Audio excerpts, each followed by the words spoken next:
رات کے 2 بج رہے تھے۔ ہسپتال کی راہداری بہت سنسان تھی۔ راہداری کے آخری کونے میں ایک بلب جل رہا تھا جس کی مدھم پیلی روشنی پھیلی ہوئی تھی۔ پوری راہداری اندھیرے اور خاموشی میں ڈوبی ہوئی تھی۔ تبھی ہسپتال کے اندر وہ شخص داخل ہوا جس نے اپنا چہرہ ہوڈی میں چھپا رکھا تھا۔ وہ تیز تیز قدم اٹھاتا ہوا راہداری میں پہنچا اور اندھیرے میں گم سا ہو گیا۔ اس نے ارد گرد کے کمرے پر نظر ڈالی۔ سبھی اپنی ڈیوٹی کرنے کے بعد آرام کر رہے تھے۔ یہی موقع بہترین تھا۔ اس نے سوچا کہ اگر اب کوئی قدم نہ اٹھایا تو پھر شرمندگی ہی شرمندگی ہوگی۔ وہ آہستہ آہستہ آگے بڑھا اور راہداری کے سب سے آخری کونے میں بنے شیشے کے دروازے کے پاس جا کر رک گیا۔ بستر پر پڑا وہ کمزور جسم۔ اس وقت کئی قسم کی مشینیں چل رہی تھی۔ مشین کی ہلکی ہلکی بیپ کی آواز سنائی دے رہی تھی۔ اس نے آہستگی سے دروازہ کھولا اور اندر داخل ہوا۔ کمرے میں اندھیرا چھایا ہوا تھا۔ اس نے مدھم روشنی میں اس کے چہرے کو دیکھا جو کافی حد تک زرد پڑ چکا تھا۔ اس شخص کے چہرے پر مسکراہٹ پھیل گئی۔ وہ آہستہ آہستہ آگے بڑھا اور اس کے چہرے پر ہاتھ پھیرنے لگا۔ وہ بے بس وجود اس وقت بے یار و مددگار بستر پر پڑا تھا۔ اس کمزور وجود میں کوئی حرکت نہیں تھی۔ وہ وجود کوما میں تھا۔ یہی فائدہ تھا کہ نہ تو تم پاؤں ہلا سکتی ہو اور نہ مجھے دیکھ سکتی ہو، وہ ایک مدھم سرگوشی میں سنائی دینے لگا۔ وہ بے بس مجبور تھی لیکن ہر طرح کی حرکت اس میں جاگی ہوئی تھی۔ وہ کوما میں ضرور تھی لیکن سب کچھ سن سکتی تھی۔ میں جانتا ہوں تم مجھے سن رہی ہو لیکن تم مجھے کبھی پہچان نہیں پاؤ گی، سمجھ گئی؟ اس نے کانوں میں جیسے وہ آواز زہر گھولنے لگی۔ لیکن وہ بے بس تھی، نہ وہ ہاتھ ہلا سکتی تھی، نہ اٹھ سکتی تھی، اور نہ ہی چیخ کر کسی کو بتا سکتی تھی کہ کوئی ہے جو اس سے بدترین خوف سے گزار رہا ہے۔ ویسے تو مجھے امید نہیں کہ اب تم جاگو گی، لیکن اگر تم جاگو بھی تو جب تم میرا نام لو تو پہلے یہ سوچ لینا کہ تمہاری منزل صرف موت ہے۔ وہ سرگوشی اس کی سانسوں کی رفتار کے ساتھ مدھم ہونے لگی۔ لیکن رک جاؤ، میں ایک کام کرتا ہوں کہ میں تمہیں اس قابل بھی نہ رکھوں کہ تم منہ کھول سکو۔ وہ اچانک سیدھا ہو بیٹھا۔ اس کے دونوں ہاتھوں کو اپنے ہاتھوں میں پکڑ کر زور سے جھٹکا دیا تاکہ اس بے بس وجود میں دوبارہ کوئی حرکت نہ ہو۔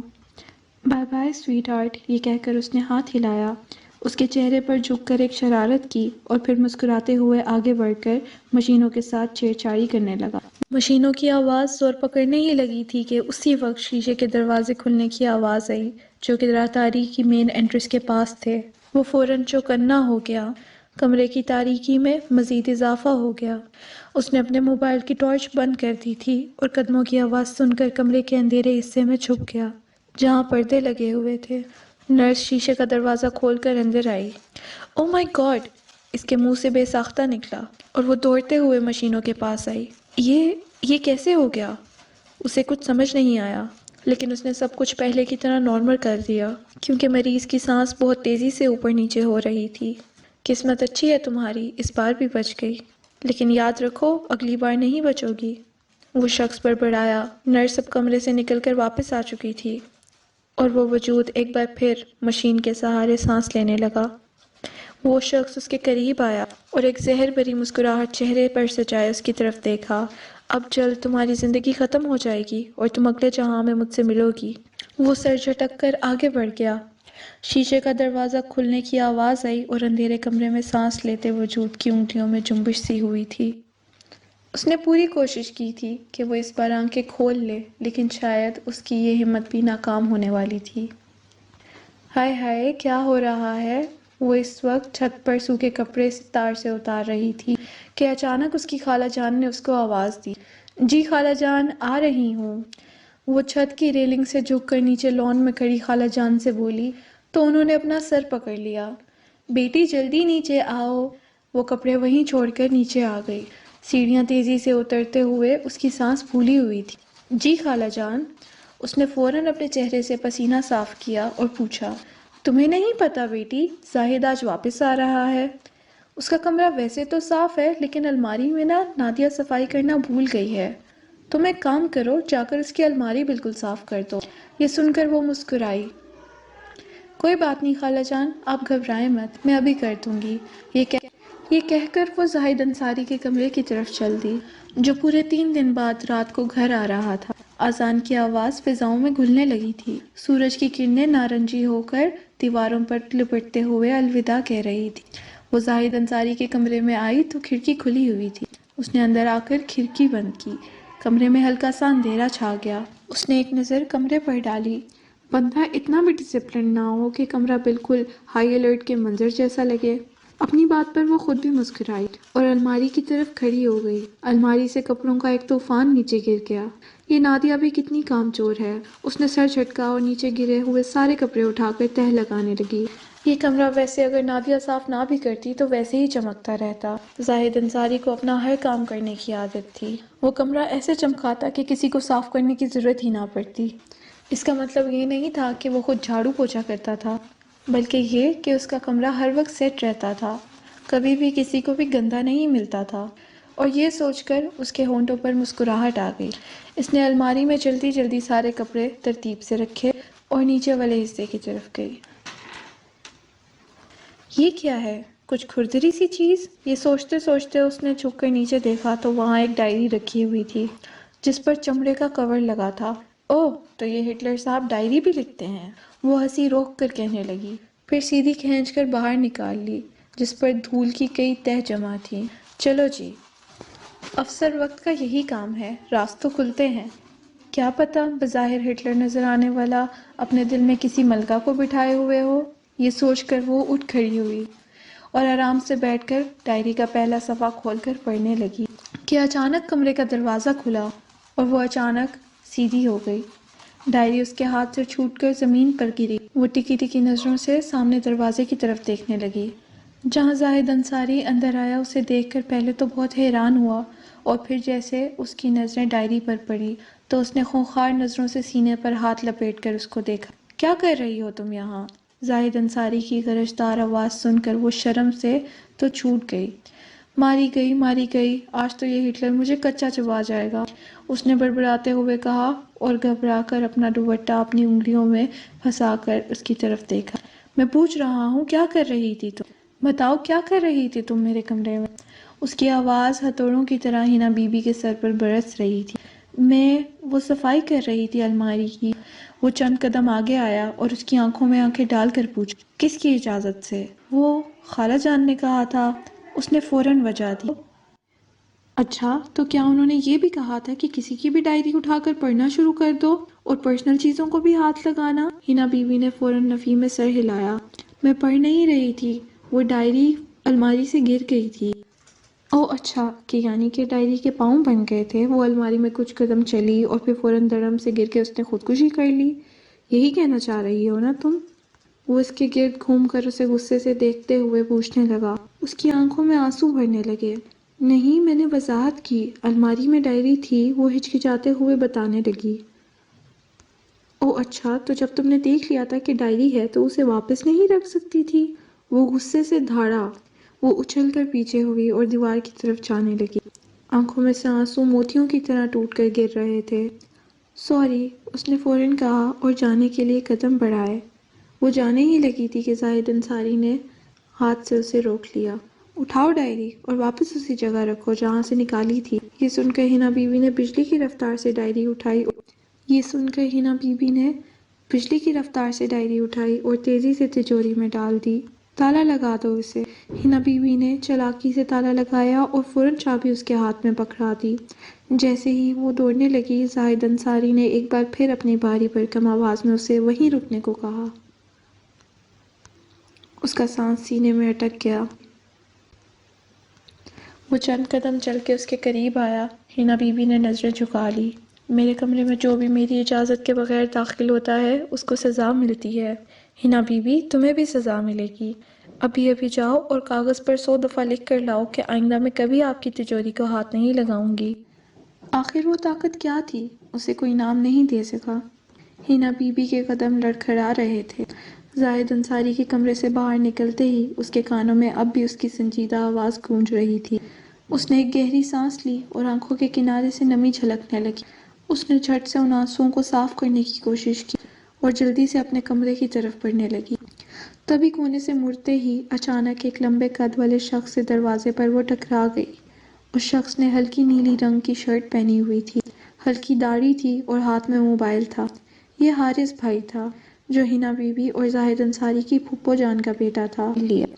ارے بھائی، تم تو گرنے سے پہلے ہی ریسکیو ہو گئی ہو، ورنہ مجھے تو لگا تھا کہ پولیس والوں کے گھر میں کوئی نیا کیس بننے والا ہے۔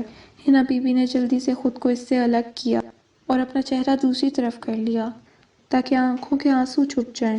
اگر حارث بھائی نے وہ نمی دیکھی ہوتی تو فوراً ہنس کر سنجیدہ ہو جاتا۔ ارے سنو تو، کیا تم رو رہی ہو؟ ہنا بی بی نے پھر لب نہیں کھولے، مگر آواز اتنی مدھم تھی کہ وہ خود بھی سن نہ سکی۔ حارث بھائی نے موبائل جیب میں ڈال کر جھک کر اس کے چہرے کی طرف دیکھنے کی کوشش کی۔ ہنا بی بی، تمہیں لگتا ہے کہ میں 5 سال کا بچہ ہوں جو تمہاری آنکھوں کے ہلکے رنگ سے نہیں پہچان پاؤں گا کہ تم رو رہی ہو؟ کیا ہوا ہے؟ کسی نے کچھ کہا ہے کیا؟ یہ جملہ سن کر ہنا بی بی کے جذبات کا بندھن ٹوٹ گیا۔ وہ اسی سیڑھیوں پر بیٹھ گئی۔ ہنا بی بی کے آنسو بے تحاشا بہنے لگے۔ زاہد بھائی نے ڈانٹا ہے، پریس کر دی تھی یا اس کی کافی میں چینی کی جگہ نمک ڈال دیا تھا؟ ہنا بی بی روتے روتے ہنس پڑی۔ اس نے اپنی گیلی ناک صاف کی۔ نہیں، میں ان کی الماری صاف کر رہی تھی تو ایک ڈائری ملی، بس میں نے صرف دیکھی تھی، پڑھی نہیں تھی، لیکن وہ اندر آ گئے۔ حارث بھائی کی آنکھیں حیرت سے پھٹی رہ گئی۔ یعنی تم نے پولیس افسر کی ذاتی ڈائری پڑھی یا پڑھنے کی کوشش کی؟ اوہ ہو ہنا بی بی، یہ تو ایسے ہے جیسے کسی شیر کے منہ سے اس کا دانت نکالنے جاؤ۔ وہ ہنس ہنس کر خود بھی رک گیا۔ اچھا چلو اب رو مت، وہ غصے والا انسان ہے۔ یہ کہہ کر اس نے جیب سے ایک رومال نکالا، ہنا بی بی کی طرف بڑھایا۔ لو، آنسو صاف کرو، نہیں تو پھوپھی جان دیکھ لیں گی اور سمجھیں گی کہ میں نے کچھ کہا ہے، اور پھر اگلے 3 دن میرا کورٹ مارشل ہو جائے گا کہ میری پیاری بھتیجی کو رلا دیا۔ ہنا بی بی نے مسکراتے ہوئے آنسو پونچھے، مگر چہرے پر اداسی باقی تھی۔ تمہیں نہیں پتا حارث بھائی وہ کتنے سخت ہیں، بس ایک غلطی پر ایسا لگا جیسے میں نے کوئی جرم کر دیا ہو۔ اس نے دھیرے سے کہا، پھر تو تمہیں سزا بھی ملی ہوگی نا؟ کوئی جرمانہ یا بس وہی سزا کہ اچھا خاصا انسان برف بن جائے؟ ہنا بی بی نے صرف ہاں میں سر ہلایا۔ تم ہر بات دل پر لے لیتی ہو، تمہارا دل بہت نازک اور چھوٹا ہے ویسے ہی۔ ہنا بی بی نے نظریں جھکا لی۔ مجھے برا لگا بس۔ حارث بھائی نے گہری سانس لی اور پھر مسکراتے ہوئے اس کے قریب آئے۔ چلو آؤ، لان میں چلتے ہیں، تمہاری اداس شکل اب دیکھی نہیں جا رہی۔ وہ دونوں لان میں آ کر بیٹھ گئے۔ شام کے وقت ہلکی ہوا چل رہی تھی، پتے اور پھول آپس میں گڑبڑ کر رہے تھے، مٹی کی خوشبو ہوا میں رچی بسی تھی۔ حارث بھائی بینچ پر اس کے برابر بیٹھے ہوئے تھے اور پھر جیب سے کچھ نکالنے لگے۔ وہ ایک چاکلیٹ تھی۔ یہ لو، عدالت کی طرف سے تمہارے لیے۔ معذرت خواہ ہوں، ہنا بی بی نے ہنس کر چاکلیٹ لے لی۔ کھا لو، مزاج اچھا ہو جائے گا۔ میں نے سنا ہے لڑکیوں کا اور چاکلیٹ کا کوئی گہرا تعلق ہے۔ ویسے میں جذباتی ہنگامی حالات کے لیے رکھتا ہوں، کبھی تم روتی ہو، کبھی اماں جان ناراض ہو جاتی ہیں۔ ہنا بی بی کے چہرے پر ہنسی چھا گئی۔ آپ بھی نا حارث بھائی، کبھی سنجیدہ نہیں ہوتے، اور ایک زاہد بھائی ہیں جو ہمیشہ بد مزاج رہتے ہیں۔ یہ کہہ کر وہ چپ ہو گئی۔ چند لمحے خاموشی میں گزرے۔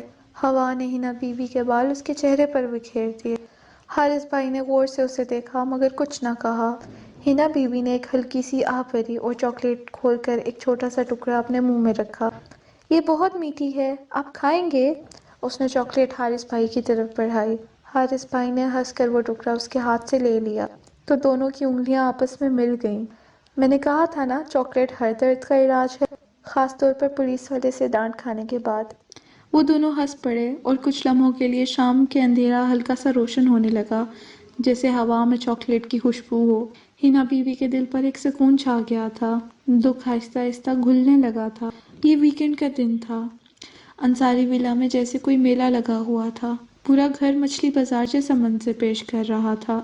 صحن میں ہنسی کی گونج تھی، کچن سے پاپ کارن کی خوشبو آ رہی تھی، لان سے لڑکیوں کی شرارتی آوازیں آ رہی تھی۔ سب مل کر ایک شور بنا رہے تھے جو اس گھر کی دیواروں کی خوبصورتی میں اضافہ کر رہا تھا۔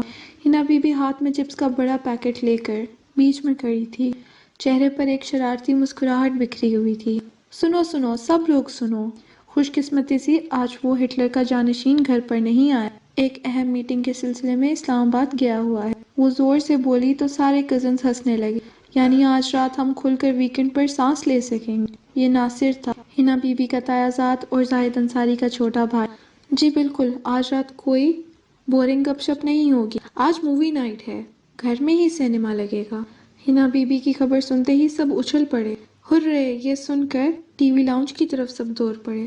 ویسے ایک بار پھر سوچ لو، یہ ہنا بی بی کا آئیڈیا ہے، یہ عائشہ نے آنکھیں گھماتے ہوئے کہا۔ ہاں، اور پچھلی بار یاد ہے نا، عدیل نے کہا تھا کہ ہم اپنا حق ضرور لے کر رہیں گے، لیکن پھر زاہد بھائی کی ایک گھڑی پہ سب سے پہلے بستر پر جا کر وہ چھپ گئی تھی۔ ارسلان نے یاد دلایا تو حنا بی بی نے اسے گھور کر دیکھا۔ سب کی باتوں سے کمرہ گونج اٹھا اور حنا بی بی نے منہ بنا کر چپس کا پیالہ ارسلان کی طرف اچھالا۔ ہاں ہاں ہنس لو، لیکن آج تم سب کو دیکھ لوں گی۔ حنا بی بی اپنے آئیڈیا سے پیچھے نہیں ہٹے گی، پورے سینما کا تجربہ ملے گا۔ LED، فل ساؤنڈ، ڈم لائٹس اور پاپ کارن، 2 قسم کے سوڈا، سب تیار ہیں۔ حنا بی بی نے اپنا پروگرام بتایا تو حارث بھائی نے لقمہ دی۔ بس وہ پولیس آفیسر صاحب نہ آ جائیں، ورنہ مووی نائٹ کے بعد حوالات نائٹ بھی ہو سکتی ہے۔ حنا بی بی نے مسکراتے ہوئے نفی میں سر ہلایا۔ میں نے خود دیکھا ہے، وہ آج ہی ٹرین میں بیٹھیں گے۔ ان کے ٹکٹ ٹھیک تھے، اب یہ ٹرین آتے آتے تو دیر ہو ہی جائے گی نا۔ حارث بھائی جب تک وہ آئیں گے ہم سب فلم دیکھ کے بستر میں گم ہو چکے ہوں گے۔ حنا بی بی کے کہنے پر سب نے مل کر لاؤنج میں کام شروع کر دیا۔ کوئی لائٹس کم کر رہا تھا اور کوئی پاپ کارن بنا رہا تھا اور کوئی تکیے سجا رہا تھا۔ ماحول میں اتنی چہل پہل دیکھ کر خالہ جان کمرے سے باہر آ گئی۔ زیادہ شور مت مچانا، دادی اماں سو رہی ہیں۔ انہوں نے وارننگ دے دی تو سب نے اپنے اپنے لبوں پر انگلی رکھ لی۔ آخر کار سارے انتظامات مکمل ہونے کے بعد حنا بی بی نے فخر سے ہاتھ جوڑے۔ بس اب سب بیٹھ جاؤ، پھر فلم چلانی ہے۔ وہ بہت پرجوش سی تھی۔ انہوں نے ایک ہارر مووی منتخب کی تھی۔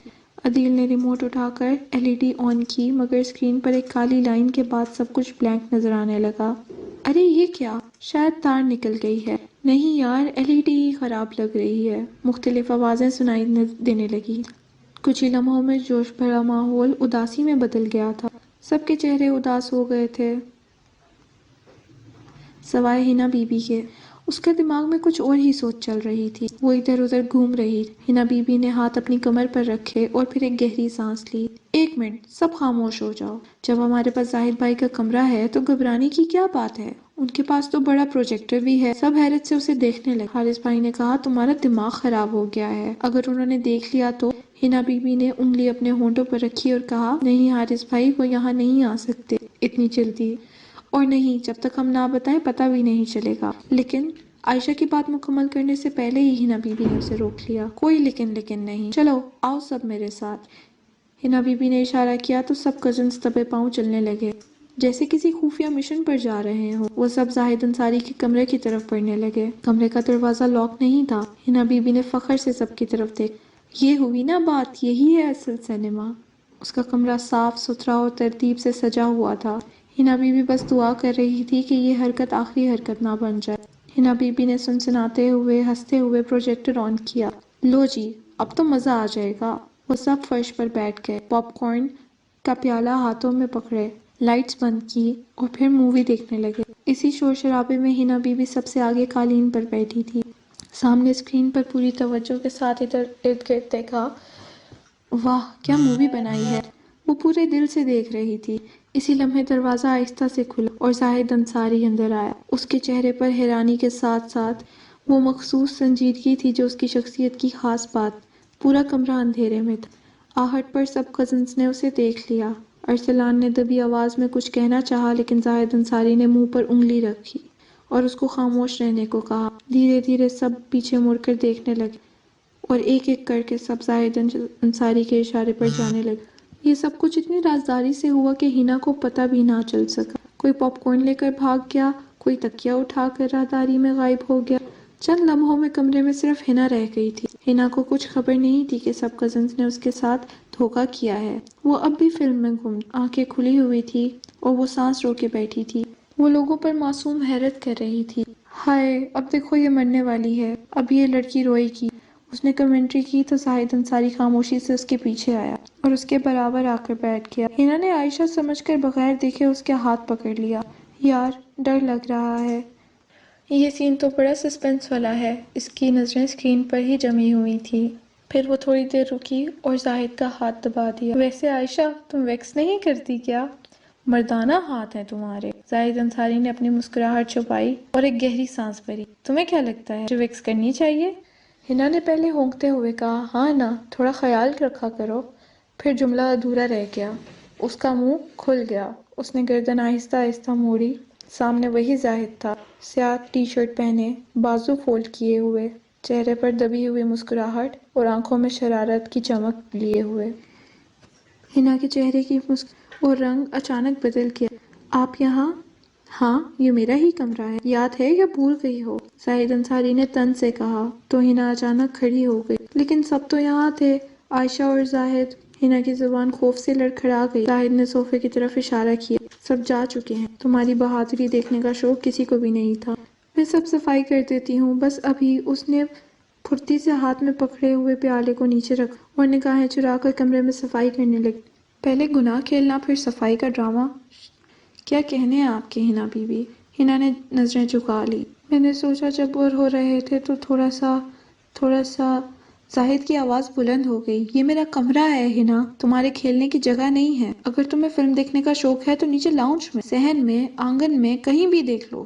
ہنا کے گلے میں کچھ اٹک گیا۔ مجھ سے غلطی ہو گئی۔ ہاں تم ٹھیک کہہ رہی ہو، لیکن جیسے ہی میں بیٹھا تو ٹرین کو دروازے لگ گئے اور وہ ہوا میں اڑنے لگی۔ نہیں، میرا مطلب وہ نہیں تھا۔ وہ پوری طرح شرمندہ ہو گئی۔ ہاں تمہارے ساتھ یہی مسئلہ ہے، غلطیاں ہو جاتی ہیں، ہمارا مطلب غلط نہیں ہوتا، اور تمہارا لہجہ ہمیشہ اتنا معصوم ہوتا ہے کہ لگتا ہے جیسے تمہیں پتہ ہی نہیں کہ کیا کر رہی ہو۔ نکل آؤ اپنے بچپن سے، ورنہ بہت بڑا نقصان اٹھاؤ گی۔ زاہد کا ہر لفظ سیدھا اس کے دل پر لگ رہا تھا۔ ہنا نے جلدی سے چپس کا ڈبہ اٹھایا، کمبل سنبھالا، تکیے رکھے، ریموٹ اس کے پاس رکھا۔ اس کی سانس تیز تھی اور ہاتھ کانپ رہے تھے۔ تمہارے پاس صرف 10 منٹ ہیں، آرام سے سب کچھ اپنی جگہ پہ رکھو، اور اگر میرے کمرے میں قدم رکھا نا تو بھول جاؤں گا کہ میں تمہارا کزن ہوں۔ ہنا نے جلدی سے سر ہلایا۔ جی دوبارہ نہیں ہوگا، مجھے وعدے نہیں سننے، عمل بھی کر لیا کرو۔ اس نے 10 منٹ سے پہلے کمرہ درست کر لیا تو زاہد انصاری نے اشارہ کیا، دروازہ وہاں ہے، نکل جاؤ اب۔ اس کے لہجے کی سردی نے جیسے پورے کمرے کو جما دیا ہو۔ پہل تھی، ٹیبل پر چائے اور پراٹھوں کی خوشبو پھیلی ہوئی تھی۔ ہنسی کے شگوفے پھوٹ رہے تھے، ہر ایک اپنے انداز میں رات کی باتیں دہرا رہا تھا۔ یار ہنا، تم تو کل بالکل پتھر بن گئی تھی، ریحان بھائی نے دیکھا ہی نہیں تمہارا چہرہ۔ عائشہ کے کہنے پر ہنا نے منہ بنا کر اس کی طرف دیکھا۔ تم سب کمینوں پر میری لعنت ہو۔ قبول کر کے شکریہ کا موقع، بدتمیزوں نے مجھے اکیلا چھوڑ دیا۔ وہ تل ملائی تو ارم نے بلند ہنسی لگائی۔ ہنا بھی ہنس پڑی۔ میں تو سمجھی عائشہ میرے کانوں میں آواز پڑتے ہی لگا جیسے زمین ہی کھسک گئی ہو۔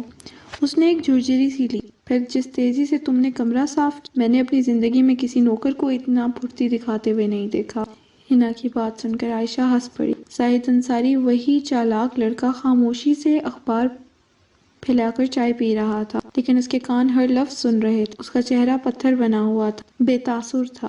اسی لمحے باہر سے بادلوں کی گڑگڑاہٹ سنائی دی اور آسمان سے پہلی بوندیں برسنے لگی۔ ہنا کی آنکھیں چمک اٹھی۔ بارش؟ وہ بے اختیار چیخ اٹھی، جیسے اسے کسی نے خوشی کا تحفہ دیا ہو۔ سب کے منع کرنے سے پہلے ہی وہ فوراً اٹھ کھڑی ہوئی، چپل پہنی اور صحن کی طرف۔ بارش اب تیز ہو چکی تھی۔ ہنا کے بال بھیگ گئے، اس کی آستینیں چپک گئی اور اس کے جسم کی نزاکت ظاہر ہونے لگی تھی۔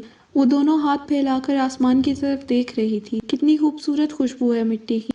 اس نے آنکھیں بند کر کے مٹی کی خوشبو سونگھی۔ اسی لمحے وہ سب کچھ بھول کر پورا گھر دیکھ رہا تھا، سب سے زیادہ تو زاہد جو لاؤنج میں بیٹھا تھا۔ جیسے ہی اس نے سر اٹھایا تو لاؤنج کے شیشے کے باہر منظر دکھائی دیا۔ ہنا پوری طرح بھیگی ہوئی تھی، وہ بغیر دوپٹے کے بارش میں گھوم رہی تھی، اس کے ماتھے کی رگ دھڑک رہی تھی۔ اس نے چائے کا کپ آہستہ سے رکھا اور خاموشی سے کھڑا ہو گیا۔ وہ لاؤنج کے پچھلے دروازے سے گیا اور اس کو گھورتا رہا۔ بارش کی بوندیں درمیان میں تھی اور وہ زاہد سے جا ٹکرائی۔ جیسے ہی وہ پیچھے مڑی، زاہد انصاری اس کے بالکل سامنے تھا۔ یہ کیا تماشا لگا رکھا ہے؟ زاہد کی آواز دھیمی مگر برف جیسی تھی۔ اس نے اپنے گیلے بال پیشانی سے ہٹائے۔ میں بس تھوڑا سا بھیگ رہی تھی۔ موسم بہت پیارا ہے نا؟ پیارا موسم تمہارے دماغ کی طرح ہے جسے کوئی قابو نہیں رکھ سکتا۔ ہنا نام ہے پر ہنا نام کی کوئی چیز نہیں ہے۔ وہ ساکت رہ گئی۔ اگلے ہی لمحے اس کی نظریں جھک لیں۔ میں دوپٹہ بھول گئی تھی۔ زاہد نے سختی سے آگے بڑھ کر اس کا ہاتھ تھاما۔ اس کی انگلیاں سرد اور مضبوط تھی۔ چلو اندر چلتے ہیں، وہ غصے میں بولا۔ ہنا کانپ اٹھی تھی۔ چھوڑو، سب دیکھ رہے ہیں تو دیکھنے دو، شاید سب کو سمجھ آ جائے گا کہ اب تم ہوش میں آ گئی ہو۔ وہ اسے گھسیٹتے ہوئے کنارے پر لے گیا اور دیوار کے قریب روک لی۔ اس نے قریب رکھی میز کا کپڑا اٹھایا اور غصے میں اس کے سر پر ڈال۔ تم مکمل بے شرم لگ رہی ہو۔ زاہد انصاری کی آواز ہنا کے دل میں اتر گئی۔ ہنا کی آنکھوں سے آنسو بے ساختہ نکلے۔ میں نے کچھ غلط کیا؟ زاہد نے ایک لمحے کے لیے اس کو دیکھا لیکن چہرہ موڑ لیا، جیسے بہت کچھ کہنا چاہتا ہو مگر کہہ نہ پا رہا ہو۔ تمہیں کبھی احساس نہیں ہوگا تمہاری چھوٹی چھوٹی حرکتیں دوسروں کو کیسی لگتی ہیں۔ وہ کہہ کر رک نہیں پایا۔ ہنا نے آنکھوں کے کنارے صاف کیے۔ وہ اپنے بھیگے جسم پر لپٹی چادر لپیٹ کر کمرے میں جانے لگی جب حارث بھائی ڈھلتا ہوا آیا۔ ارے تم رو رہی ہو؟ وہ بہت قریب آ کر بولا اور اس کا ہاتھ پکڑ لیا۔ نہیں بس ایسے ہی۔ حارث بھائی نے ایک نظر اس کے جسم پر ڈالی۔ مجھے پتا ہے زاہد بھائی نے ہی کچھ کہا ہے، ریلیکس کرو، دیکھو گہری سانس لو، سب ٹھیک ہو جائے گا، اس نے ہنا کے کندھوں کو تھام کر کہا۔ تو ہنا چونک سی گئی۔ وہ اپنا ہاتھ چھڑوا کر اس سے دور ہو گئی۔ حارث بھائی پلیز مجھے اکیلا رہنے دو۔ اوہ سوری، میں تو بس تمہیں ریلیکس کرنا چاہ رہا تھا۔ اس کا جملہ ادھورا ہی رہ گیا جب ہنا بولی پلیز ایکسکیوز می اور واپس مڑ گئی۔ اس کی آواز کانپ رہی تھی۔ دوپٹے کے پہلو سے چہرہ چھپائے وہ تیزی سے اندر کی طرف چل دی اور حارث بھائی وہیں مٹھی بند کر اسے دیکھتا رہا۔ دور لاؤنج میں صوفے پر زاہد گہری نظروں سے چپ چاپ دونوں کو دیکھ رہا تھا۔ اس کی دونوں مٹھیاں بند تھی اور چہرے پر شدید سنجیدگی تھی۔ وہ سر جھٹک کر ایک دم اٹھا اور گاڑی کی طرف بڑھ گیا جہاں آج اسے ایک آپریشن میں حصہ لینا تھا۔ وہ رات دیر سے گھر آیا تھا، تقریباً 3 بجے کے قریب۔ سیڑھیاں اترتے ہوئے کسی کی آواز کانوں میں پڑی۔ ایسا لگ رہا تھا جیسے کوئی سرگوشی کر رہا ہو اور وہ سسکیاں لے رہا۔ وہ تھڑک سا گیا اور سیڑھیاں چڑھ کر آواز کے پیچھے گیا تو ہنا کے کمرے کا دروازہ کھلا تھا اور وہ نماز پڑھ کر اپنے رب سے راز و نیاز کر رہی تھی۔ ہنا اپنی عبادات میں اتنی مگن تھی کہ اسے بالکل احساس نہیں ہوا کہ کوئی اس کے کمرے میں کھلے دروازے سے جھانک رہا ہے۔ یا اللہ، کیا یہ میری غلطی ہے کہ میں یتیم ہوں؟ یہاں سب کا رویہ کبھی ایسا ہوتا ہے اور کبھی دل توڑ دیتا ہے۔ کاش مما جان اور پاپا جان زندہ ہوتے تو یہ سب کچھ نہ ہوتا۔ شرارت سب مل کر کرتے ہیں اور نام میرا آتا ہے۔ زاہد انصاری نے گہری سانس لی اور دبے قدموں سے آگے بڑھا۔ وہ جچی ہوئی پولیس آفیسر کے بیٹے ہیں جو مجھے دیکھتے ہیں تو مجھے غصے کا نشانہ بناتے ہیں۔ کیا میں اتنی بے وقوف ہوں کہ جو دل چاہے وہ کرے؟ وہ رو رہی تھی اور زاہد کے دل کو کچھ ہو رہا تھا۔ اس نے اپنے یونیفارم کی جیب سے ایک چھوٹا کارڈ نکالا، پھر دیکھتے ہوئے کہ ہنا دیکھ نہ لے وہ کارڈ میز پر رکھ دیا۔ امید ہے کہ آج صبح والی ڈانٹ کے لیے تم مجھے معاف کر دو گی۔ وہ چپ چاپ باہر نکلا اور اپنے کمرے کی طرف بڑھ گیا۔ رات کے اس پہر زاہد کا یوں ہنا کے کمرے سے نکلنا حارث بھائی نے نیند سے آنکھیں موندے دیکھا تھا اور وہ حیران رہ گیا تھا۔ کمرے میں صبح کی روشنی پھیل چکی تھی۔ کھڑکی کے پردوں کے بیچ سے سورج ہلکی کرنیں ظاہر انصاری کے یونیفارم پر پڑ رہی تھی۔ میز پر چائے کا خالی کپ رکھا تھا اور کرسی پر بیٹھا ہوا وہ کسی گہری سوچ میں گم تھا۔ اس نے پوری رات ڈیوٹی کے دوران خود کو سمجھایا تھا کہ سختی بھی تربیت کا حصہ ہے، لیکن دل کے کسی کونے میں اس معصوم سی لڑکی کی آنکھوں میں بہتے ہوئے آنسو اسے بھول نہ پائے تھے۔ اس نے وہیں تھانے میں ایک کاغذ لیا اور اس پر سوری لکھ کر نیچے اپنا نام لکھا تھا اور اسے ہنا کے کمرے میں رکھوا دیا تھا کہ شاید وہ آ کر دیکھ لے گی، پڑھ لے اور سمجھ جائے کہ وہ صرف ایک پولیس آفیسر نہیں بلکہ ایک انسان ہے اور اس کے سینے میں بھی دل دھڑکتا ہے۔ وہ اٹھا اور واش روم کی طرف چلا گیا، یونیفارم بدل کر بیلٹ باندھنے لگا، پھر آئینے میں اپنی تھکی ہوئی آنکھوں کو دیکھا اور مسکرا دیا۔ شاید وہ ہنا کا انتظار کر رہا تھا۔ اچانک دروازہ کھلا، اس کا انتظار ختم ہوا۔ ایک جھٹکے کے ساتھ ہنا اندر داخل ہوئی۔ بالوں کی چند لٹیں ماتھے پر گری ہوئی تھی اور آنکھوں میں سرخی تھی، لیکن وہ عام سی ڈری ہوئی ہنا نہیں تھی۔ اس بار اس کے چہرے پر کچھ عجیب سا تھا، کوئی عجیب تاثر۔ زاہد چند لمحے اسے دیکھتا رہا۔ تم دروازہ کھٹکھٹا کے آتی ہو نا؟ وہ نرم لہجے میں اتنا ہی کہہ سکا۔ ہنا نے زاہد کی بات کو نظر انداز کیا اور بے خوف اندر آ گئی۔ اس کے ہاتھ میں ایک کارڈ تھا۔ اگر آپ میرے کمرے میں میری اجازت کے بغیر آ کر یہ کارڈ رکھ سکتے ہیں تو میں کیوں آپ کے کمرے میں نہیں آ سکتی؟ اس کا لہجہ بدل چکا تھا۔ زاہد تھم سا گیا۔ ہنا نے زاہد کی آنکھوں میں آنکھیں ڈال کر کہا، یہ کیا تماشا ہے؟ ہنا نے کاغذ اسے دکھایا۔ زاہد نے ہلکی سی سانس بھری۔ میرا خیال ہے تمہیں اندازہ ہو گیا کہ یہ کیوں لکھا ہے، زاہد نے نرمی سے کہا۔ اندازہ؟ ہنا نے کانٹے والی آواز میں کہا اور اس کی طرف دیکھا۔ کیا تم سمجھتے ہو چند الفاظ لکھ دینے سے سب کچھ ٹھیک ہو جاتا ہے؟ وہ آج بالکل مختلف لگ رہی تھی۔ زاہد کے چہرے پر الجھن نمودار ہوئی۔ ہنا، میں کل جو تم نے کہا میں وہ بھول نہیں سکتی۔ مسٹر زاہد، یہ؟ اس نے کاغذ اٹھایا اور اس کے سامنے 2 ٹکڑے کر دیا۔ آپ نے سب کے سامنے میری حیثیت صرف کر دی، سب کچھ بے معنی کرتی، اور اب یہ وضاحت کافی نہیں ہے۔ میں جانتی ہوں کہ میں یتیم، میں تم لوگوں کے ٹکڑوں پر پڑتی ہوں، مگر اس کا مطلب یہ نہیں کہ ہر بار مجھے برداشت کرنا ہوگا۔ آپ کے ہر جملے کے پیچھے جو طنز ہوتا ہے وہ دل میں چبھتا ہے۔ اب میں ہرگز یہ برداشت نہیں کروں گی، میری عزت اور نفس اسے گوارا نہیں کرتی۔ زاہد کی آنکھیں حیرت سے پھیل گئی، وہ خاموشی سے اسے دیکھتا رہا۔ میں مانتا ہوں میری غلطی ہے، وہ جیسے پہلی بار ہنا کے سامنے چپ ہوا تھا۔ آپ سخت ہیں، میں جانتی ہوں، لیکن یہ نہ بھولیں کہ انسان صرف وردی سے نہیں پہچانا جاتا بلکہ اس کے رویے سے پہچانا جاتا ہے۔ کمرے میں ایک پل کے لیے جیسے وقت ٹھہر سا گیا ہو۔ ہنا نے آہستگی سے قدم موڑے، دروازے تک پہنچی، بغیر پلٹے پھر رک گئی۔ کبھی کبھار نرمی بھی عزت بڑھا دیتی ہے، یہ کہہ کر اس نے دروازہ آواز کے ساتھ بند کیا اور باہر نکل گئی، اور زاہد وہیں کھڑا رہ گیا۔ اس کے ہاتھ میں یونیفارم کی ٹوپی تھی، مگر وہ بغیر پہنے ہی زمین کی طرف دیکھنے لگا جہاں کاغذ پر لکھا تھا سوری۔ اس نے آہستگی سے وہ ٹکڑے اٹھائے اور اپنے ہاتھ میں جکڑ کر کھڑا ہوا۔ کھڑکی کے باہر سورج کی روشنی بڑھ گئی۔ یہ کمرے کے اندر صرف ایک احساس تھا کہ جب نرم دل بولنا سیکھ جائے تو پتھر دل لوگ بھی چپ ہو جاتے ہیں۔ زاہد نے ٹوپی وہیں رکھی اور دروازے کی طرف بڑھا، مگر قدم جیسے رک گئے۔ شاید وہ سمجھ گیا تھا کہ معافی الفاظ میں نہیں بلکہ دل سے مانگی جاتی ہے، جو ہمیشہ کے لیے ہونی چاہیے۔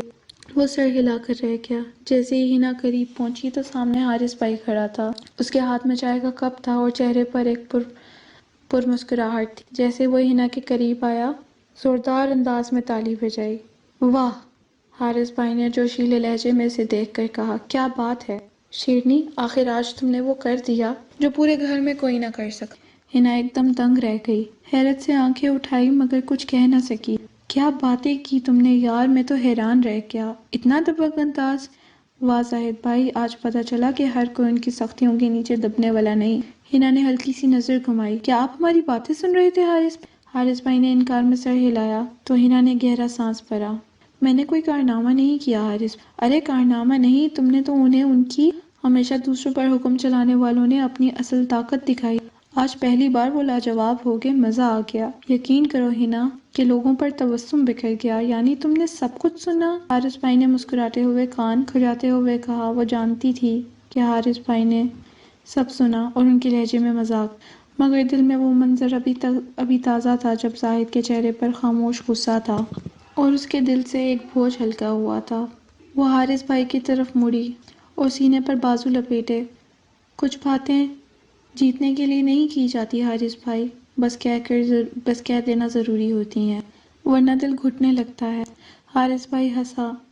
بس ہنا نے اس کی بات کا جواب نہیں دیا اور چپ چاپ سائڈ سے گزر گئی۔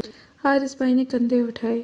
کتنی سنجیدہ ہو گئی ہے یہ لڑکی، اس نے اپنے کپ سے چائے کا ایک گھونٹ لیتے ہوئے مسکرا کر سوچا۔ خیر ہے، کل کی محفل میں سب کو یہ منظر ضرور سناؤں گا۔ حارث بھائی وہاں سے اپنے کمرے کی طرف بڑھ گیا۔ گھر میں بہت رونق تھی، سب شادی کی تیاریاں کر رہے تھے۔ خالہ جان کے اکلوتے بھتیجے کی شادی تھی جو دوسرے گاؤں میں رہتا تھا۔ کسی کو اپنی مہندی کی فکر تھی تو کسی کو بالوں کی، کسی کو کٹنگ کی اور کسی کو کپڑوں کی فکر تھی اور کسی کو اپنا بیگ پیک کرنے کی فکر تھی جو سفر میں لے جانا تھا۔ لیکن ہنا چپ چاپ ایک کونے میں بیٹھی تھی، ماتھے پر شکن تھی اور آنکھوں کے نیچے ہلکے تھے۔ اسے ہلکا سا بخار تھا۔ بیٹی تمہاری طبیعت ٹھیک نہیں لگ رہی، ساتھ چلو، دل بہل جائے گا۔ ہنا نے ہلکی سی مسکراہٹ کے ساتھ اسے دیکھا۔ نہیں خالہ جان، بس تھوڑا سا بخار ہے، نادیہ ہے نا، وہ میرا خیال رکھے گی، آپ میرے لیے فکر مند مت ہوں، ہلکا سا بخار ہے، ٹھیک ہو جائے گا۔ خالہ جان نے اس کے سر پر ہاتھ پھیرا۔ ٹھیک ہے بیٹی، اگر کچھ ہوا تو فون کر دینا، یا یوں کرو میں زاہد بھائی سے کہہ دیتی ہوں کہ وہ جلدی گھر آ جائے گا۔ پھر خالہ جان کی نظر سیڑھیوں سے اترتے نیچے زاہد پر پڑی جو کہ کہیں جانے کی تیاری میں تھا، یونیفارم پہنے ہوئے تھا، ہاتھ میں فائلوں کا ڈھیر تھا۔ زاہد بات سنو۔ وہ فوراً کپڑوں کے ڈھیر کے پاس سے کھڑی ہو کر اس کے پاس گئی۔ ہنا نے رخ موڑ لیا تھا، اس کی نظریں اب کپڑوں پر ٹھہر گئی تھیں، وہ ان دونوں کی طرف دیکھنا بھی نہیں چاہتی تھی۔ جی امی جان۔ وہ عزلت میں نظر آ رہا تھا۔ ایک نظر گھڑی پر ڈال کر اس نے پوچھا، بیٹا آج ہم سب گاؤں کے لیے نکل رہے ہیں، ہنا کو بخار ہے، وہ نہیں جائے گی۔ اس بات پر زاہد نے نظریں اٹھائی اور اس کی نظریں ہنا پر ٹھہر گئی۔ ہنا نے پھر رخ موڑ لیا۔ میں چاہتی ہوں تم گھر رہو تو اس کا خیال رکھو، اس کے لیے آسانی ہوگی۔ زاہد ہنس پڑا۔ اسے میرے ہونے سے مشکل ہوگی، بہرحال میں لیٹ ہو رہا ہوں اور دیر سے ہی نکلوں گا۔ آپ نادیہ سے کہہ دیں ورنہ ہنا کو ہی مسئلہ ہو جائے گا اگر میں اسے کچھ کہوں گا تو۔ وہ سر جھٹک کر آگے بڑھ گیا۔ سب دوپہر کے کھانے کے بعد گاؤں کے لیے نکل گئے تھے۔ اس نے دوا لے لی تھی، شام کے گہرے ہو رہے تھے۔ نادیہ سارا کام ختم کر کے اس کے پاس آئی۔ بیوی جی میں کوارٹر جا رہی ہوں۔ اس نے بس ہاں میں سر ہلا دیا تھا۔ ابھی نادیہ وہیں تھی کہ اچانک لائٹ چلی گئی، پورا گھر اندھیرے میں ڈوب گیا۔ نادیہ تھوڑی لائٹ تو لے آؤ، ہنا نے گھبراہٹ بھرے انداز میں کہا، لیکن کوئی جواب نہیں آیا۔ اس کا بخار تیز ہو گیا تھا۔ نادیہ کہاں ہو تم؟ اب اسے ڈر لگنے لگا تھا۔ وہ اندھیرے میں اٹھ کر آہستہ آہستہ دروازے کی طرف بڑھی۔ وہ سیڑھیوں کے قریب پہنچی ہی تھی کہ پیچھے سے کسی نے اچانک اس کے منہ پر ہاتھ رکھ دیا۔ ہنا کی آنکھوں میں خوف بھر گیا، اس کی آنکھیں خوف سے پھٹی رہ گئیں۔ وہ اپنا آپ چھڑانے کی کوشش کرتی رہی، اس میں ہمت نہیں، اس کی چیخ دبی رہ گئی۔ اس سائے نے اس کے ساتھ بے حیا حرکت کی اور وہ سایہ اسے گھسیٹ کر ایک کمرے کی طرف لے جا رہا تھا۔ اندھیرے میں دھندلے سے سائے کی جھلک ہنا نے دیکھی تھی۔ اس کے اندر خوف بے حد شدت سے پھیل گیا تھا۔ اس نے ہمت کی، ایک آخری کوشش کہ وہ پوری طاقت سے خود کو جھٹک دے، خود کو چھڑا لے۔ ایک لمحے کے لیے وہ آدمی لڑکھڑا گیا۔ ہنا سیڑھیوں کی طرف دوڑی اور پھر ایک تیز چیخ فضا میں گونجی۔ خوف کے مارے اس کا پاؤں سیڑھیوں سے پھسل گیا اور وہ بری طرح زمین پر گر پڑی۔ اس کے بعد بس اندھیرا تھا، مکمل اندھیرا۔ وہ نقاب پوش شخص مختلف سمت کی طرف بھاگا۔ اسی لمحے باہر دروازہ کھلا اور نادیہ دوڑتے ہوئے اندر آئی۔ اس کے سامنے ہنا بی بی سیڑھیوں پر بے ضرر پڑی تھی۔ نادیہ کی چیخ پورے کمرے میں گونج رہی تھی۔ اس نے فوراً زاہد انصاری کو کال کی۔ وہ چھلانگ لگا کر اٹھا اور اگلے ہی لمحے اس کے ہاتھ سے فون چھوٹ گیا۔ وہ سب کچھ چھوڑ چھاڑ کر ریش ڈرائیونگ کرتے ہوئے گھر پہنچا۔ ہنا بی بی کو دیکھا تو اس کا دل ڈوب گیا۔ وہ خون میں لت پت تھی۔ اس نے ہنا بی بی کو اپنی باہوں میں اٹھایا۔ کچھ نہیں ہوگا تمہیں، کچھ بھی نہیں۔ وہ باہر گاڑی کی طرف بھاگا۔ اس کی منزل ہسپتال تھی۔ ڈاکٹر صاحب کا چہرہ سنجیدہ تھا۔ زاہد انصاری کے ہاتھ پسینے سے بھیگ گئے۔ علاج شروع ہو چکا تھا۔ ابتدائی رپورٹس کے مطابق کسی نے اسے نقصان پہنچانے کی کوشش کی تھی۔ خوش قسمتی سے وہ بچ گئی تھی، مگر شدید صدمے میں تھی۔ دماغ پر شدید اثر پڑا ہے، فی الحال کوما میں ہے۔ زاہد انصاری کے قدم لڑکھڑا گئے۔ نادیہ کی آنکھوں سے آنسو بے بس نکلنے لگے۔ زاہد انصاری کی آنکھیں پتھر کی ہو گئیں۔ اس نے خاموشی سے ہنا بی بی کی طرف دیکھا۔ شیشے کے پار وہ نالیاں اور مشینوں میں الجھی ہوئی تھی۔ شاید وہ ہمیشہ کے لیے اس سے ناراض ہو گئی تھی۔ اگر میں ہوتا تو یہ سب نہیں ہوتا۔ کاش میں امی جان کی بات مان لیتا۔ وہ شدید دکھ اور گہرے صدمے کا شکار تھا۔ تمام لوگوں کو اطلاع ملتے ہی واپس آ چکے تھے۔ ہسپتال کی چار دیواریوں کے اندر اینٹی سیپٹک کی تیز بو تھی اور ہنا بی بی بستر پر بے حال پڑی تھی، سفید چادر میں لپٹی ہوئی۔ اس کے چہرے کی زردی میں ساری شوخی ختم ہو گئی تھی۔ کبھی ہنسی کے کہکے سنائی دیتے تھے اور اب وہ گھر بہت ویران تھا۔ زاہد انصاری کی آنکھیں سرخ تھی، نادیہ کے ہاتھ کانپ رہے تھے۔ حارث بھائی کی نظروں میں غصہ تھا۔ نہیں چھوڑوں گا اس کمینے کو۔ اس نے اپنی مٹھیوں کو جوڑا۔ اس کی آواز بجلی کی طرح کمرے میں گونجی۔ جو بھی تھا وہ انسان کہلانے کے لائق نہیں ہے۔ میں اس کا نام جان کر رہوں۔ بیٹا خاموش ہو جاؤ، یہ ہماری اور ہنا بی بی کی عزت کا معاملہ ہے۔ اس بات کو بس یہیں ختم کرو۔ لیکن حارث بھائی کے اندر طوفان تھا۔ نہیں امی جان۔ سب حیران ہو کر پیچھے مڑے۔ دروازے کے قریب زاہد انصاری کھڑا تھا، سفید شلوار قمیض کا کالر ڈھیلا تھا اور آنکھوں میں نیند سمائی ہوئی تھی۔ وہ کئی راتوں سے سویا نہیں تھا۔ ہنا بی بی کو اس ہسپتال میں ایک ہفتہ ہو چکا تھا اور وہ آہستہ آہستہ آگے بڑھا۔ میں تفتیش کروں گا۔ اس کی آواز ہموار تھی، مگر اس کے اندر جلتی ہوئی آگ تھی۔ میں معلوم کروں گا کہ وہ کون تھا جس نے میرے گھر کی عزت پر ہاتھ ڈالنے کی جرات کی۔ حارث بھائی نے حیرت سے اس کی طرف دیکھا۔ زاہد انصاری نے نگاہ اٹھائی۔ آنکھوں میں وہی چمک تھی جو کسی سپاہی کی آنکھوں میں اپنے پرچم کے بعد ہوتی ہے۔ میں خاموش نہیں رہوں گا۔ یہ صرف جرم نہیں ہے، یہ میرے ایمان کا امتحان ہے۔ حارث بھائی اس کے قریب آئے اور کہا، میں تمہارے ساتھ ہوں۔ زاہد انصاری کے چہرے پر ایک تلخ مسکراہٹ آئی۔ میں نے بہت غلطیاں کی حارث، لیکن اب نہیں۔ اب یہ میری تفتیش نہیں، میرا انتقام ہے۔ وہ بستر کے قریب گیا اور ہنا بی بی کے نازک ہاتھ اپنے ہاتھوں میں لیے۔ میں اسے ڈھونڈ نکالوں گا، چاہے زمین پھٹ جائے یا آسمان الٹ جائے۔ میں آج ہی رپورٹ درج کروں گا، شہادتیں جمع کروں گا۔ کوئی بھی ہنا بی بی کو یہ درد دے کر سکون سے نہیں سوئے گا۔ وہ قدم بڑھاتے ہوئے دروازے کی طرف چل دیا۔ خالہ جان نے آسمان کی طرف دیکھا۔ اللہ کرے یہ انصاف کی طرف پہلا قدم۔ باہر اسپتال کی لان میں زاہد انصاری کے جوتوں کی چھاپ آہستہ آہستہ گونج رہی تھی۔ یہ کسی پولیس آفیسر نہیں بلکہ کسی پچھتائے ہوئے انسان کی جنگ تھی۔ زاہد انصاری گھر آتے ہی سیکیورٹی کی فائل کھولنے لگا۔ اس سی سی ٹی وی روم میں داخل ہوا، لیپ ٹاپ کے سامنے بیٹھ کر کی بورڈ پر انگلیاں پھیرنے لگا، جیسے کسی انجان اندھیرے نے اسے روک لیا ہو۔ ایک ایک کر کے اس نے تمام کیمروں کو چیک کیا، مگر اسکرین پہ صرف دھندلی لکیریں تھیں۔ وہ چونک گیا۔ یہ کیا؟ وہ ہلکے سے بولا، 2 دن پہلے تو اس نے اس کی کمپنی سے سروس کروائی تھی۔ ہر کیمرہ بالکل ٹھیک چل رہا تھا، ہر زاویہ صاف نظر آتا تھا۔ اب اچانک سب بند کیسے ہو گئے؟ زاہد انصاری نے ایک لمحے کے لیے پیچھے جھک کر گہری سانس لی۔ نظر اسکرین پر جم گئی تھیں۔ اس کے دل میں بے چینی سی اٹھی۔ یہ محض اتفاق نہیں ہو سکتا، گھر کا ہی کوئی فرد ملوث ہے اس میں، اس نے آہستہ سے کہا۔ تبھی فون کی گھنٹی بجی۔ یہ خالہ جان کا فون۔ جی امی جان، بیٹی کو ہوش آ گیا ہے۔ وہ سجدے میں گر پڑا۔ ایک ہفتہ تو اس خبر کا انتظار کر رہا تھا اور آج اس کی آنکھوں کے سامنے تھی۔ تبھی اسے حارث بھائی کی کال آئی۔ کیا ہوا زاہد بھائی، کچھ پتہ چلا؟ زاہد چونک گیا۔ نہیں حارث، وہ بہت چالاک ہے، اپنے کوئی نشان نہیں چھوڑ کے گیا۔ حارث بھائی نے گہری سانس لی۔ میں تم سے رابطے میں رہوں گا، امی جان کو لے کر آج کی ٹرین سے نکل رہا ہوں۔ زاہد انصاری نے کچھ محسوس کرتے ہوئے فون رکھ دیا۔ اب اس نے جلد از جلد حنا بی بی سے ملنا تھا۔ جیسے ہی وہ نیچے لاؤنج میں آیا تو ٹی وی اسکرین پر نیوز چلنے لگی۔ نیوز چینل کی سرخیاں گونج رہی تھیں۔ کیمرے کی لرزتی ہوئی فوٹیج میں ہسپتال کا ایک کمرہ دکھائی جا رہا تھا۔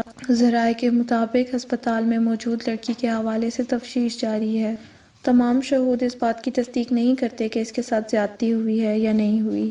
زاہد انصاری کے ہاتھ سے چائے کا کپ چھوٹ گیا اور زمین پر گر گیا۔ وہ ساکت کھڑا اسکرین پر دیکھتا رہا۔ اس کی آنکھوں کے سامنے وہ چہرہ بار بار ہل جل رہا تھا، وہی معصوم اور کمزور چہرہ جو چند دن پہلے زندگی اور موت کے درمیان جھول رہا تھا۔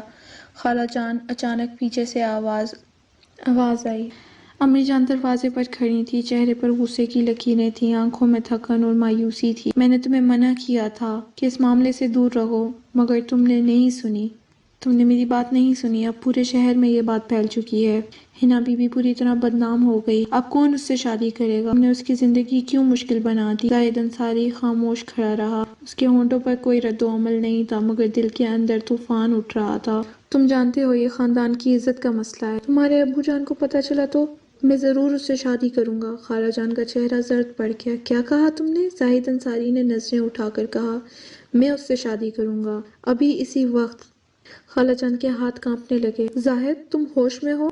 وہ لڑکی وہی لڑکی ہے جس کے بارے میں کچھ معلوم نہیں۔ اس نے بات کاٹ دی اور کہا، جب تک سچ سامنے نہیں آتا کوئی اس کی ذات پر کیچڑ نہیں اچھالے گا۔ کمرے میں چند لمحوں کی خاموشی چھا گئی تھی۔ زاہد انصاری نے موبائل اٹھایا اور ایک نمبر ڈائل کیا۔ مولانا صاحب، نکاح کے لیے آنا ہوگا، ابھی اسی وقت اسپتال میں۔ خالہ جان نے بے چینی سے اس کی طرف دیکھا۔ زاہد، تم اس پہ پچھتاؤ گے۔ پچھتاوا تب ہوتا ہے جب انسان کچھ غلط کرتا ہے، اور یہ فیصلہ میں عقل سے نہیں دل سے کر رہا ہوں۔ یہ حنا کی حفاظت کے لیے ضروری ہے۔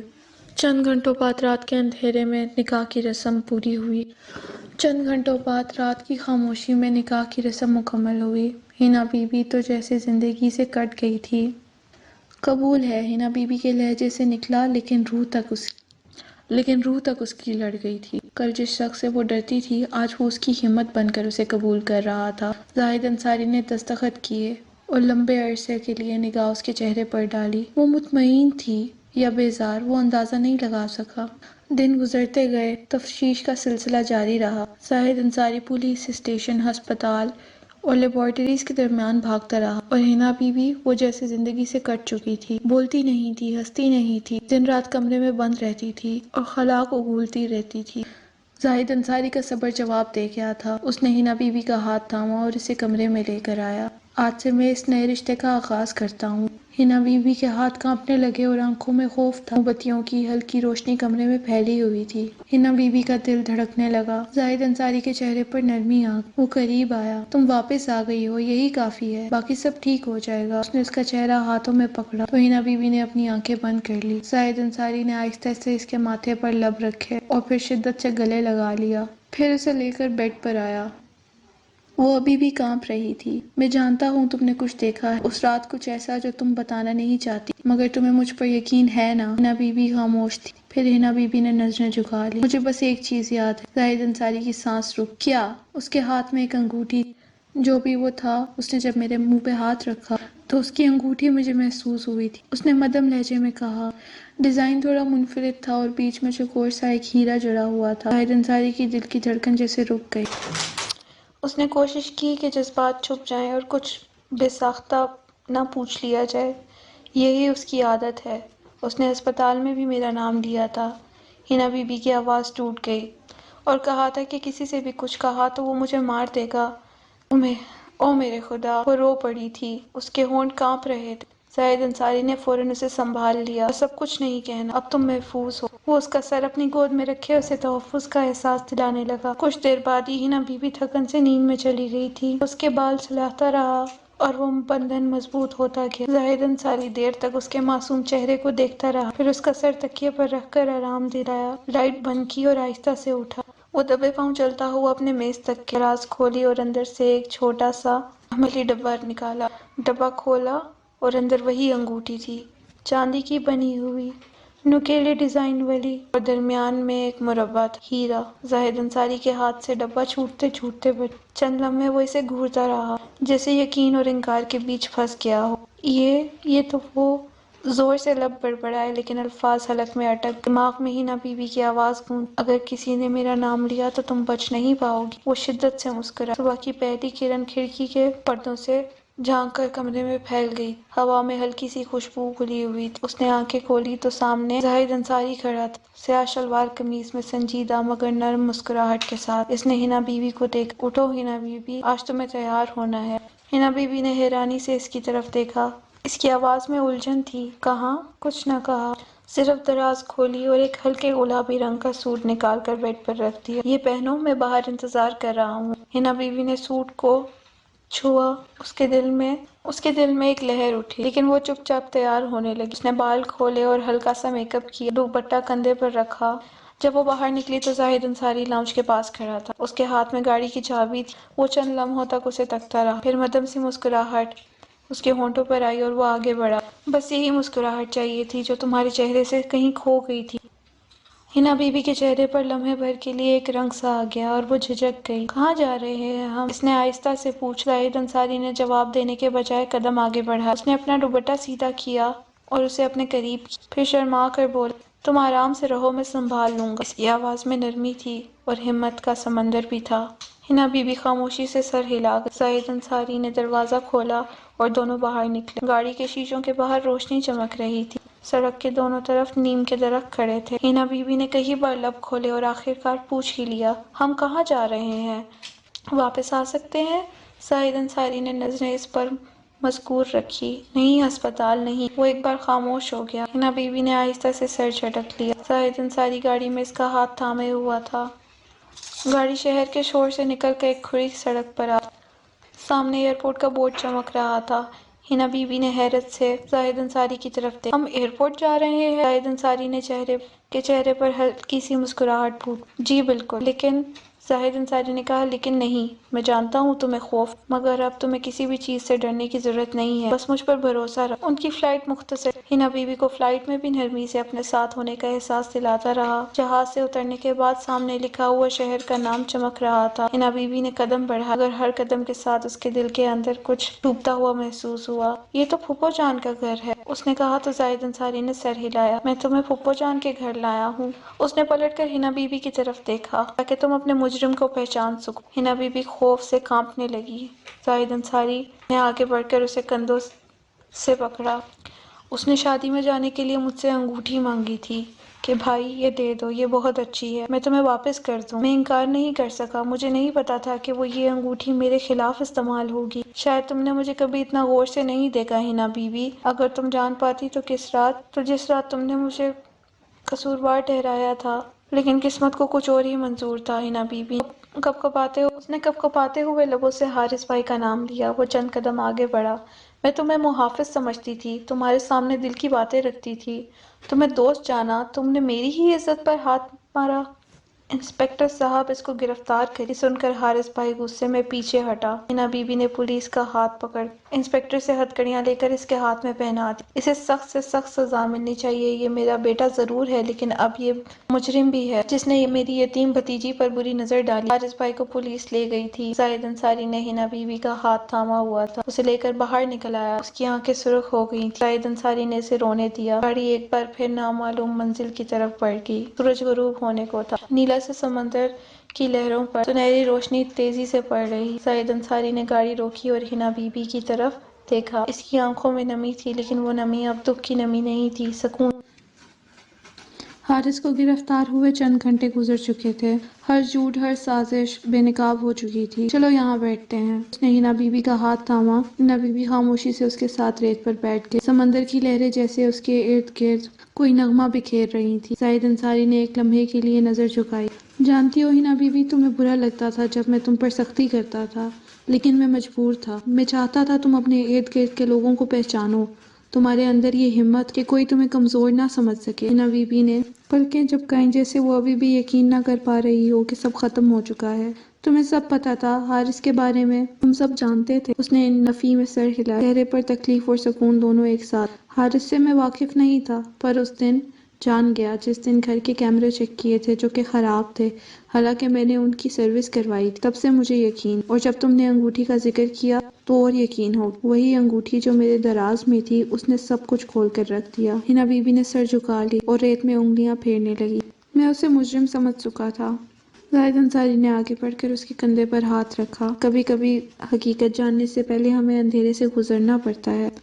تمہیں اکیلا چھوڑا تاکہ تم خود لڑنا سیکھو، لیکن یقین کرو ایک لمحہ ایسا نہیں گزرا جب میں نے تمہاری حفاظت نہ کی ہو۔ ہنا بی بی کے ہونٹ لڑکھڑائے، آنکھوں سے آنسو بہنے لگے۔ وہ کچھ کہنے کی کوشش کرنا چاہتی تھی مگر الفاظ نہ دے رہے تھے۔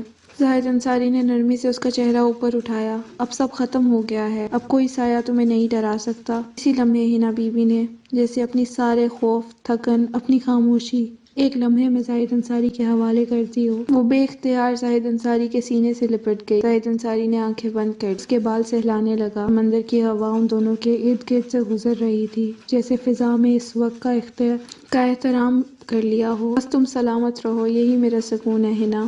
ہنا نے سر اٹھایا، اس کی آنکھوں میں چمک تھی۔ اور اب زاہد انصاری مسکرایا، ایک تھکی ہوئی مگر پرسکون مسکراہٹ۔ تمہارے مجرم کو وعدے کے مطابق انجام تک پہنچا دیا ہے۔ اب ہم شروع کریں گے ایک نئی زندگی جس میں خوف نہیں ہوگا۔ سمندر کی لہروں نے جیسے ان کے وعدے پر مہر لگا دی ہو۔ ہنا بی بی نے آہستہ سے اپنا سر اس کے کندھے پر رکھا۔ پہلی بار اس کے دل میں سکون اتر چلا تھا۔